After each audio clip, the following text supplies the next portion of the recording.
নৌকার মাঝি কোথায়? কেন মাঝিরে দিয়ে আপনার কাম কি? আমি নদী পার হবো, ওপারে যাব। তা যান, এই জায়গায় দাঁড়ায় বক বক করতেছেন কে? মাঝি ছাড়া নদী পার হবো কিভাবে? আপনার কি আমার দেখলে মাঝি মনে হয়? এটা আমার বাপের নিজের নৌকা, নিজে সাঁতরা নদী পার হয়ে যান। যান। তুমি আমাকে পার করে দাও, যত টাকা লাগে আমি দিব। কত টাকা দিবেন? 100 টাকা। আচ্ছা ঠিক আছে, টাকা লাগবো না, আসেন। আচ্ছা, তোমরা গ্রামের মানুষগুলো এরকম কেন বলো তো?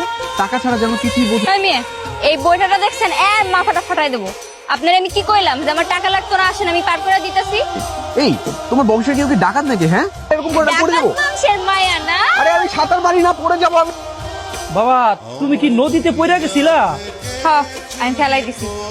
তোমার শহরের পোলা আমারে তো আমি নাকি ডাকাত বংশের মায়া দিছি নৌকাতে ফেলায় নদীর মধ্যে। তাই বলে তুমি ওরে নৌকাতে ফালাই দিবা? আরে শহরের মানুষ, সে তো সাঁতার জানে না। তো সাঁতার জানে না, এই জন্য তো বাসায় নিয়ে আইছি। এখন সামলাও। এই মেয়ে, এই তুমি এখানে কেন এসছো? আমি এ বাড়িতে কেন এসেছি আপনার কেন কমু? এটা আমার ইচ্ছা। ছেলেটা কেড়ে মায়া? ওই যে তোরে কইছিলাম না, নৌকাতে একটা পোলারে ফেলাই দিয়ে নাকানি চুবানি খাওয়াইছি। কি ভাই, কথা সত্য নাকি?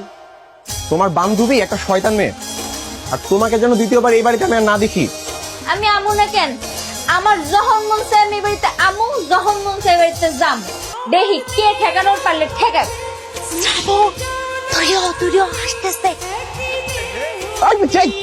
এই তোর ভাষা কোথায়? হ্যাঁ, তোর আম্মুর কাছে বিচার দিব আমি। কি কেমন মজা? হ্যাঁ, আমার লগের পরের বার যদি লাগতে আইছেন, এর চেয়ে বেশি শাস্তি দিব। তোরা আমি পরে দেখতেছি। এই দাঁড়া। দৌড়াইতেছিস কে? এই শয়তান মেয়ে, কোথায় তুমি? হ্যাঁ, কোথায় লুকিয়েছো?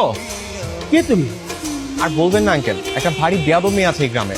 এক পিচ্ছি বাচ্চাকে দিয়ে গাছের উপর থেকে আমার গায়ে হিসু করিয়ে দিয়েছে। আপনি কি এমনি আমাদের ধৈর্য রাখবেন না ছাড়বেন? সরি। কি কেমন লাগে এখন? ঠিক আছে, আপনার আমি দেখা নিব।